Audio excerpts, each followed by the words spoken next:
تو تمام کی تمام تعمیرات بھی آپ کی غیر قانونی ثابت ہو جاتی ہیں۔ اس لیے آپ کو نظر آتا ہے کہ کبھی وہ بابری مسجد کو شہید کر دیتے ہیں، اور آج کل انہوں نے ایک کیمپین شروع کر دی ہے کہ تاج محل کو بھی گرا دیا جائے، کیونکہ تاج محل جو یہاں پہ ہے یہ شاہ جہاں کے زمانے کا نہیں ہے، بلکہ یہ ایک قدیم زمانے میں ایک مندر تھا، اور اس پہ شاہ جہاں نے جو ہے نا وہ تاج محل تعمیر کر دیا ہے۔ اس لیے یہ بھی ایک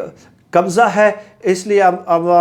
یہ بھی ہمارا نیکسٹ ٹارگٹ ہے، اور اس کو بھی ہم گرائیں گے۔ ناظرین، یہ ایک فلسفہ ہے، آپ یہ بات ہمیشہ یاد رکھیں کہ جب کوئی قوم پسماندہ ہوتی ہے، ذہنی طور پر احساس شکست سے دوچار ہوتی ہے، دوسری اقوام سے مقابلہ نہیں کر سکتی، تو اسے پسماندگی کی وجہ سازشوں میں نظر آتی ہے۔ ان اقوام میں رد عمل کی نفسیات پیدا ہوتی ہے۔ کسی بھی قوم کے لیے اپنی کمزوریوں اور خرابیوں کا اعتراف کرنا بہت دل گردے والوں کا کام ہوتا ہے، بہت ہمت کی بات ہوتی ہے، کیونکہ پھر حکمران طبقوں کا فرض ہو جاتا ہے کہ وہ اپنی عیاشیوں کو چھوڑ کر بدعنوانیوں اور خرابیوں کو دور کریں۔ لیکن یہ آسان طریقہ ہے، یہ سب سے آسان اور سہل طریقہ ہے کہ دوسروں پہ سازش کا الزام لگا کر خود کو معصوم بنا لیا جائے اور حالات میں کسی قسم کی تبدیلی نہ لائی جائے۔ تمام مورخین، تمام سماجی writer, social activist, social writer جن کا تاریخ میں ایک نام ہے، ایک مقام ہے، وہ اس بات کو تسلیم کرتے ہیں۔ انہوں نے یہ نتیجہ اخذ کیا ہے، انہوں نے باقاعدہ ایک کنکلوژن اخذ کیا ہے۔ کنکلوژن کا مطلب یہ ہوتا ہے کہ حتمی نتیجہ جس میں کوئی تبدیلی نہیں ہو سکتی، کہ جو معاشرے بھی اس نہج تک پہنچ جاتے ہیں، اس روش پہ چل پڑتے ہیں جس پہ آج کل ہندوتوا کے پیروکار چل رہے ہیں، تو ایسے معاشرے ذہنی ارتقاء کے لحاظ سے جمود کا شکار ہو جاتے ہیں، اور نت نئے نظریات اور افکار کا جنم وہاں پہ ختم ہو جاتا ہے۔ یہی آپ ہندوستان میں آج کل دیکھ رہے ہیں، اور ہندوستان اگر ایسا اس روش پہ چلتا رہے تو وہ مسلمانوں کو تو ختم نہیں کر سکتا، مسلمانوں کے مذہبی مقامات کو، مرکزی مذہبی مقامات کو تو کوئی گزند نہیں پہنچا سکتا، لیکن وہ خود ان کا جو سماج ہے وہ جمود کا شکار ہو جائے گا۔ اور اس کا نت نیا مظاہرہ جو میں نے آج آپ کے سامنے مقدمہ پیش کیا، اور اس سے پہلے بھی 8-10 ویڈیوز میں آپ کی خدمت میں پیش کر چکا ہوں، جو ہندوتوا کا کنسیپٹ ہے کہ تمام ہندوؤں کے علاوہ جتنے بھی اقوام، جتنے بھی مذاہب کے لوگ ہیں، وہ سب کے سب قابض ہیں۔ اور آج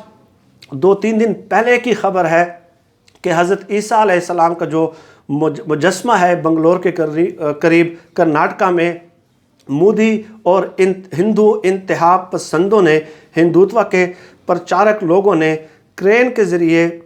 وہ جو حضرت عیسیٰ علیہ السلام کا جو مجسمہ ہے وہ ہٹا دیا ہے۔ یعنی اب ہندوتوا کا جن بدستور دوسری اقلیتوں کی طرف بھی بڑھنے لگا ہے، اور یہ ایک انتہائی خطرناک صورتحال ہے۔ یہی کام خدا نہ خواستہ پاکستان میں ہوتا ہے۔ میں خدا نہ خواستہ اس لیے کہہ رہا ہوں کہ پاکستان تمام اقلیتوں کا، ان کے جائز مذہبی حقوق کا خیال کرتا ہے، تحفظ کرتا ہے، بلکہ ہمارا اسلام تو تمام انبیاء پہ ایمان لانا ضروری ہے۔ اسلام میں داخل ہونے کے لیے 1,24,000 کم و بیش پیغمبر ہیں، ان تمام پہ ایمان لانا بھی، ان کو تسلیم کرنا، ان کے معصومیت کو تسلیم کرنا بھی، یہ بھی ہمارے ایمان کا لازمی جزو ہے۔ لیکن اگر یہ